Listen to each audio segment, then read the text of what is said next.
Inspector here. Hope you've had a good Christmas break here, but we've had a lot going on here in the last few days that was worthy of putting a quick report together here. And so I'm going to call this one, Was This a Message to the Deep State? So let's just jump right in. So if you haven't been paying attention, there's been some interesting things going on here as of late. First off, we saw the outages net with CenturyLink here. Some spotty areas where services net were lost here, I think, as of Thursday into Friday. CenturyLink put out a tweet on the 27th, says our network is experiencing a disruption affecting customer services. We understand some customers are currently unable to generate tickets through the CenturyLink help portal. We know how important these services are. We are working to restore services as quickly as possible.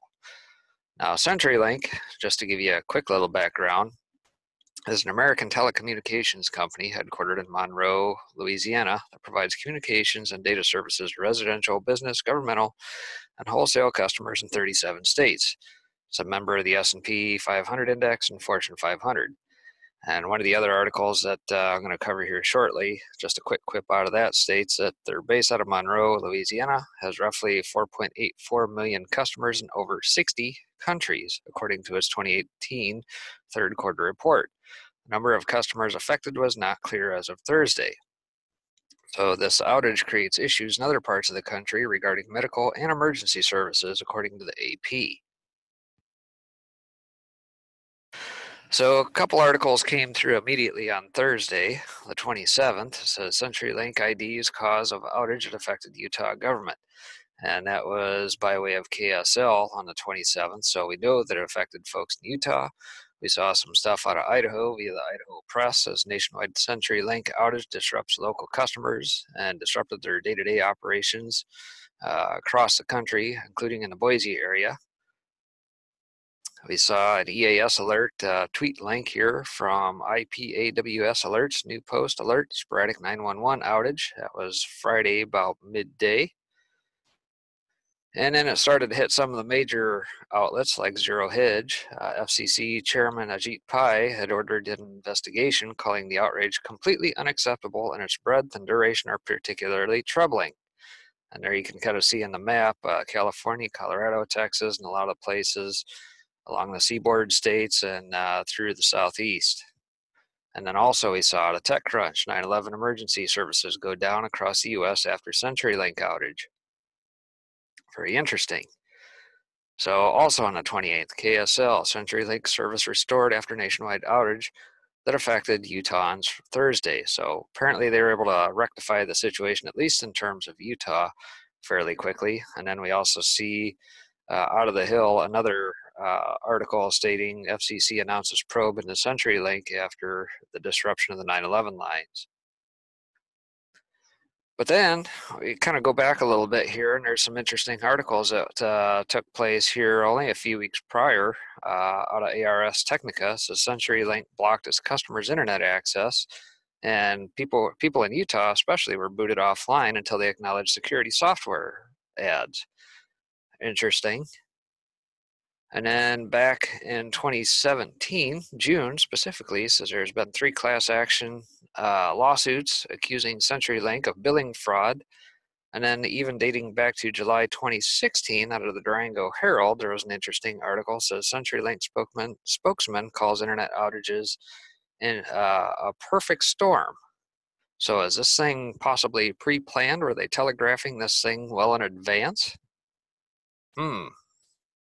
So while all that was going on, flash forward to Friday, and now we've got this transformer blow up that had some pretty spectacular photos and videos throughout here over in New York. And we've got a handful of YouTube videos net that have jumped up, certainly. A couple of these I've certainly watched. Raw footage unseen out of Queens, New York, Edison plant explosion. Out of NBC New York, blue lights flood New York sky as transformer explodes in Queens. And then this Mr. MBB 333 electrical spectacle witnessed by thousands, all of which had some pretty interesting footage of this thing lighting up the sky and all sorts of sparks and everything else. And so we saw out of the Express, alien invasion, shocking images of New York sky turning blue. So immediately it looks like they're trying to push this thing by way of some sort of quote-unquote alien invasion. Very interesting. And then we saw out of KITV.com, bright blue light over New York. Officials blame exploding transformer. Uh, and also noted that the LaGuardia Airport, one of the nation's busiest, lost power and now back up and running. So it was interesting as this was going on because I think at the time, Department of Homeland Security or somebody like that said that the airport was up, or down, and the people running the counters and that said it was up. So it seemed like there was a little bit of confusion throughout. Zero Hedge, New Yorkers fear alien invasion after mysterious blue light. So, two outlets trying to paint this scenario like we're getting some sort of alien invasion here. Now, why in the world would they try and push that? Looking for some sort of sky event, perhaps? I don't know. Nonetheless, we got a few tweets here to go through from Cole Hyolam. Sky over New York City turns light blue for a few minutes following massive transformer explosion at Con Edison facility in Astoria, Queens. And some more footage there from Willem J. Bod. And a couple others as well. People taking all sorts of video net out of NBC Chicago. And Brian Bright Blue light over New York City as we drove past. So a lot of citizen journalists capturing this. And then we saw some interesting pontifications afterwards. Joe M. at Storm is upon us. As I've been advised by trusted friends who understand such phenomena more than I, clowns often use UFO hoaxes to deflect from their very terrestrial criminal activities. Blue Sky was a clown op, but this video could be how they tried to hide the truth. And he goes on to highlight it at that link. So, I mean, conceivably, you could say, yes, they're trying to push this alien invasion narrative, and already Joe M. is catching on to that, trying to debunk that. Another interesting tweet came through by way of Jordan Sather for the Q geeks out there. Yesterday's New York City sky happening was only one day off on our Q clock from the blue skies for a clown op drop on 8/28. Also, I find it interesting the DOE tweeted about America's electrical grid earlier in the day yesterday. And that's for those that follow the clock related stuff at q-clock.com. And so that led to an interesting video that I happened to catch yesterday from Richie from Boston. Don't typically follow him, but this one kind of piqued my interest given the stuff that was going on. And it really kind of caught my eye when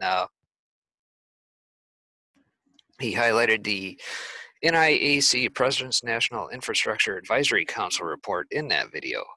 And throughout that video, he talks about these war game type scenarios, and this report's from August 2017, where, and this is page 7 of that report, I think it's of about 35, some of the recommendations say to establish separate secure communications networks specifically designated for the most critical cyber networks, including, quote, dark fiber networks for critical control systems, traffic, and reserve spectrum for backup communications during emergencies. And underneath that, under support findings down below, the second bullet item there says cyber threats today are twofold: attacking targeting information technology, IT, which includes the software and networks that underpin business functions in critical sectors like financial services, and attacks targeting operational technology, OT, which includes control systems designed to operate physical processes like power flows and the electrical grid. Well, that's very interesting. So now let's head down to Louisiana, down to Kenner, where we also saw some interesting phenomena on these power wires. And so on the 28th, I think the mainstream press, Associated Press, picked up this dramatic video, which you can go check out at your leisure if you haven't seen it already. I think there's a couple good ones out there. This is one of the better ones. And then there's this Before It's News article that highlights this YouTube video in the top left there, UFO Mania, The Truth is Out There.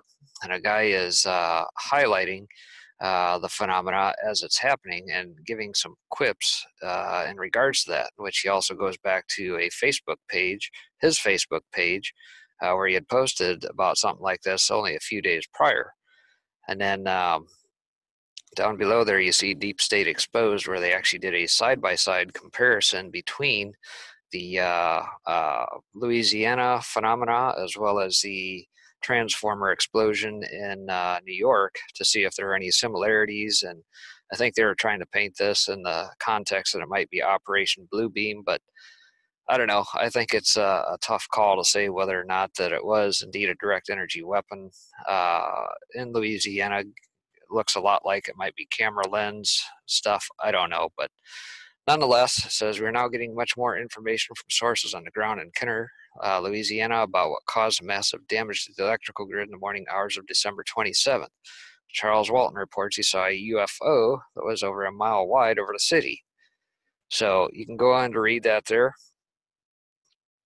And again, that's from Before It's News, which typically I wouldn't recommend going to use. They do push some wild stories sometimes, but the video seems to corroborate the story.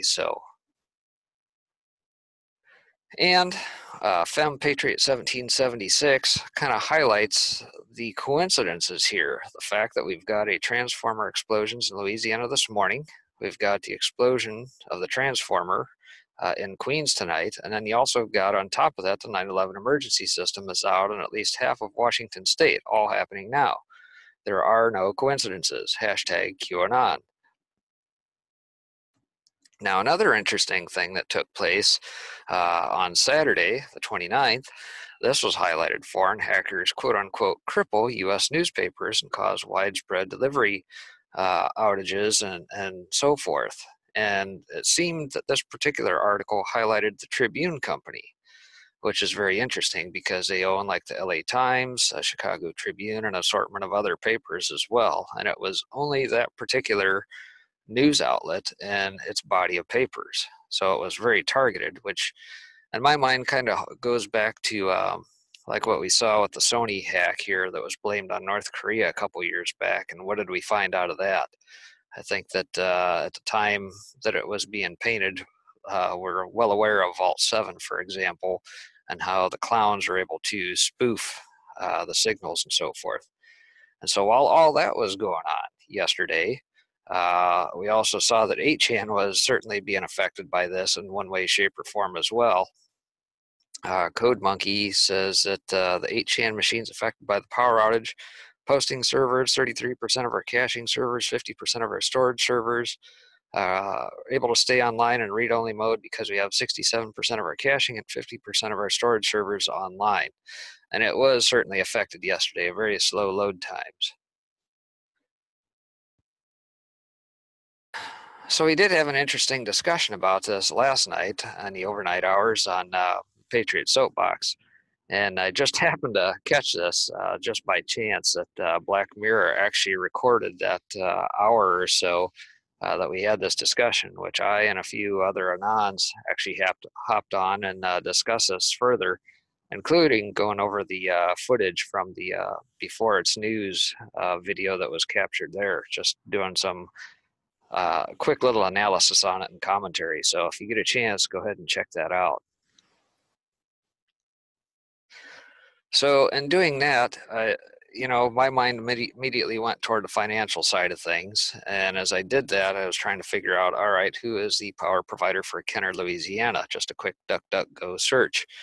And in doing so, it, interestingly enough, turned up on the side. It gives kind of a readout of what Kenner, Louisiana is, what its parish is, when it's founded.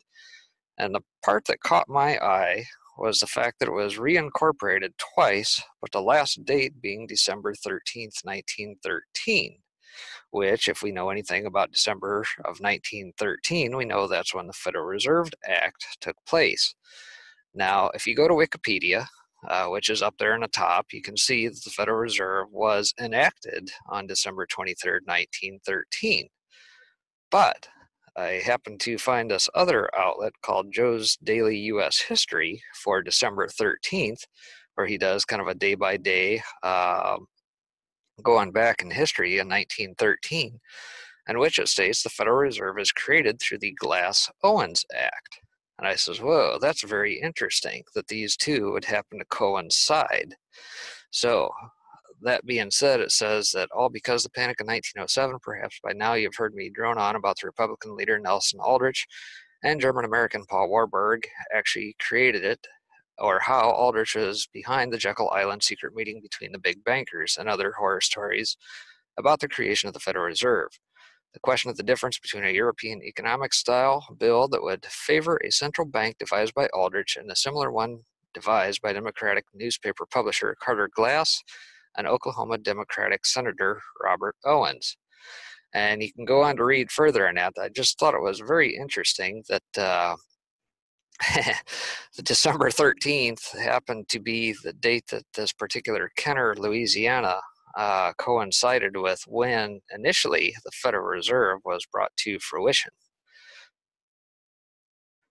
And so further on, we're talking about CenturyLink, we're talking about Entergy, which happens to be the power provider for Kenner, which is just to the northwest, I believe, of New Orleans.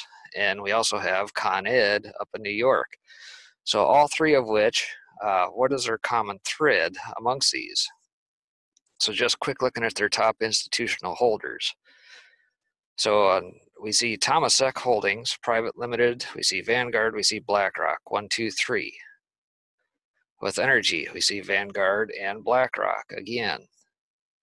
And then with Con Ed, same thing, BlackRock and Vanguard, top 2 on those. So that's very interesting. And I think we'll see here in just a second another thread that came through yesterday by X40 at 40_head says, "Are you kidding me? Yesterday, 9/11 outage exposed a major hashtag deep state player, the hashtag Keystone, and highlights QAnon." And he walks through about 25 points here. I don't think I'll take the time to read every single one of these. If you want, you can go back and look through his feed to find this, but I will pan through it here rather quickly. And he does highlight a handful of the Q posts, 167, 271, 270, all of which highlighting the keystone. No such agency equals a key. Apply the keystone, etc. Paint the picture. Shout out to American 3 for his help. Yesterday's system outage downplayed all over the place. Fact is, folks, even those that are saying how significant of an attack it was are not. So telling you the whole story, I just posted that this attack hit tons of services throughout the entire U.S., dispatch services, hospitals, prisons, schools, etc.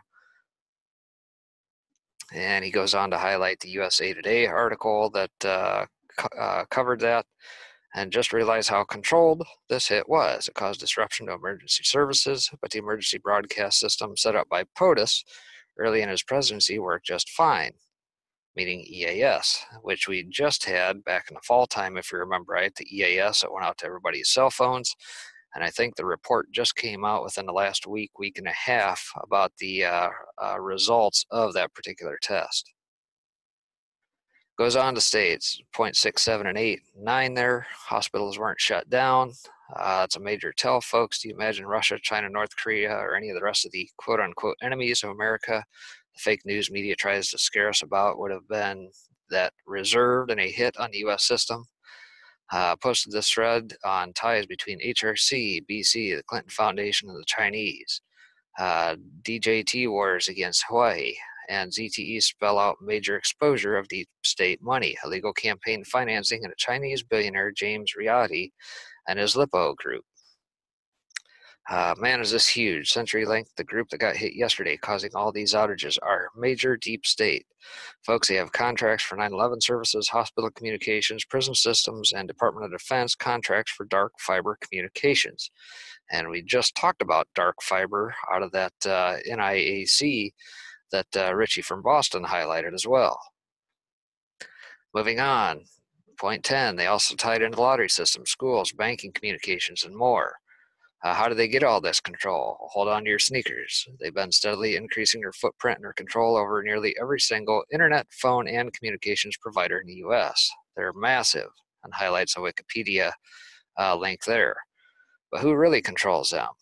Look at who owns CenturyLink. You're not going to believe this. Number one shareholder with 123 plus million shares, which we just highlighted, is this Temasek Holdings. Didn't strike me either until I realized Temasek is basically a shell corp. Ownership investments in Alibaba Group Holdings. Any idea who that is? that started with money from Lippo's Riotti family and friends. It goes on to state, Tamasak also has ownership holdings in CenturyLink. GILD equals Gilead Sciences, a huge pharmaceutical corporation which is rumored to be tied to the tainted HIV medication the Clinton Foundation and BC purchased with the help of Riotti. It was sold to Africa and it killed people.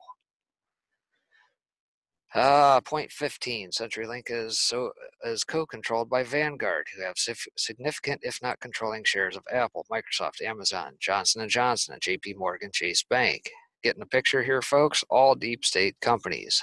CenturyLink, basically our brain of our 911 system, is owned by our enemies. Vital communication systems in America, Keystone, is controlled by deep state corporations. How big is CenturyLink? For 50 years, they bought into and have taken over parts of or all of tons of communication suppliers in America. Basically, they're a monopoly. Started 50 years ago. That's when Herbert Walker Bush was liaison to China, then became CIA director. Where did CenturyLink get all its government contracts? Just how much do they control? This is where monopolization gets scary. They're not just controlling American communications anymore, it's going worldwide. And we just stated early on that they're in 60 countries. Truth be told, even with all their control, all their contracts, and all their assets, are they really performing well enough to continue this monopolization? Not doing well as regular investors like us would hope. Why in the world do they continue to be awarded contracts, move into bigger markets, and overtake more quote-unquote successful corporations like Verizon? Well, that's where this alternative agenda comes in and suggests the deep state is doing this for a reason. Look at this. And Alibaba is kicking off its annual AliFest conference in Hangzhou, China next week with a star-studded lineup of speakers to help celebrate its 10th anniversary. Keynote speaker, President Bill Clinton, founder of the Clinton Foundation. Did you get that? Later would know. I'm telling you the truth. The big dog himself, Old Slick Willie, is partnered with the group that controls the major and critical communication systems of the U.S. American 3 founded an essential and critical link. Other big names like Starbucks, Howard Schultz, who, by the way, I think was one that was going to announce a presidential run as well on the Dem side. Massive corporations have fingers in every country working behind the scenes to control, to manipulate, and to monitor communications. What has POTUS and Q done? They've taken us to the back channels. They're rescuing the Keystone. And so there's a little bit more on CenturyLink there. There's been a relentless effort to extend this monitoring and control by CenturyLink, aka the deep state, by our own government officials. Congress issued the contracts to these players. Everything is monitored, recorded, controlled purposefully. What is the Keystone? And what does that sound like? Folks, the Keystone is the First Amendment of the Constitution of the U.S. It is the key that all other rights hinge on. It is our most precious right. And you can go on to read the rest of that there on 27, 28. QAnon solidifies the backdoor channels to free speech. Like what he's doing right now, doing my damnedest research, learn, compile, and inform the rest of you. Our First Amendment right is the Keystone. The founders knew it must be protected. Let your voice be known. Stand for what's free and what's right. God bless. And he also goes on to highlight the JFK Secret Society's full speech there, which is one of the greatest speeches ever made. Be sure to listen at about the 5:18 mark. And remember, the idea of this Keystone is our First Amendment right to free speech. So all very interesting. So another interesting angle to this happens to be, I think, the fact that a couple people cited these UFOs, if you will, this Charles Walton down in Louisiana. And I apologize for this. I couldn't find the actual clear version of this on Facebook for whatever reason. Either that post has been removed, so the best I could grab was out of the actual video. But he says, this is where it gets really strange. I had forgotten about my video until I saw it again tonight. In the video, I talk about hearing a loud humming sound in my house. That humming sound was heard on the exact same date as tonight, only 2 years ago. And soon after I heard the humming sound inside my house, a large triangle-shaped UFO appeared above my house. I captured this on video. And again, he highlights the fact that it was saw 2 years later on the same date of December 29th, just yesterday. Wild. But what's interesting is that Lionel from Lionel Nation also happened to catch something on video in New York, which you can go check out his Twitter feed for. And it shows some extraordinary object in the sky with blinking lights and kind of a weird hum, and all of a sudden it just poof, gone. Well, that kind of prompted me to think of another video I happened to capture or catch here in the last couple of weeks from Mr. MBB333, highlighting the fact that yet another one visible from space out above the ocean. And you can kind of see some screen grabs out of the video there on the right. Some interesting triangular formations in the sky, which he had some folks submit these things to him, and he captured. And he also highlights the fact in the middle one there, a little bit later on in the video, that this formation was able to be seen from space. And this is kind of down around the Mexico Peninsula, heading down toward Central America, toward South America. And you can kind of see it right there by the arrow. And then he also did a little inset there down on the bottom, kind of comparing the two formations. And so you can kind of see by way of that yellow circle down there, the formation compared to the one above. Very interesting. What does it all mean? No idea. And so my take on it is this. I believe at the end of the day, this is probably a message to the deep state, and here's why. Number one, we've got an executive order sitting out there that was written up on the 21st of December 2017 that is going to take effect January 1st, 2019. I think that's going to be something that is going to set in motion a lot of the things that we have been watching behind the scenes, the 66 or 65,000 plus sealed indictments that have been largely sitting out there, the over 6,000 plus resignations that Q told us to keep track of since this operation began. So that's going to come to fruition. We've got the shutdown. We've got the 10 days of darkness. All of it's coming to a head. At the same time, we're seeing our troop withdrawals out of Syria to prevent us from getting sucked into a war we don't belong in. And as of December 17th, carrier strike groups, this is out of southfront.org, where they typically update this about every couple weeks or so, where the carrier strike group locations are by map. And you can clearly see on this map the U.S. flags net where our carrier strike groups are. We got one in Japan. We've got several sitting around the Norfolk area, and we've got a couple, 2, 3 up on the West Coast. And it appears that as of right now, or at least as of the 17th rather, we only had 2 sitting on the water, the Carl Vinson and the John C. Stennis. All others, the Lincoln, the Bush, the Truman, the Reagan, Roosevelt, Nimitz, Eisenhower, and Washington were either in maintenance or at port. So one must ask, why would we position our strike groups in those areas back at port if it weren't for the very fact that we may need to defend the homeland and get us out of positions of wars where we may get sucked into something, whether it be in Syria, Iraq, Afghanistan, or otherwise.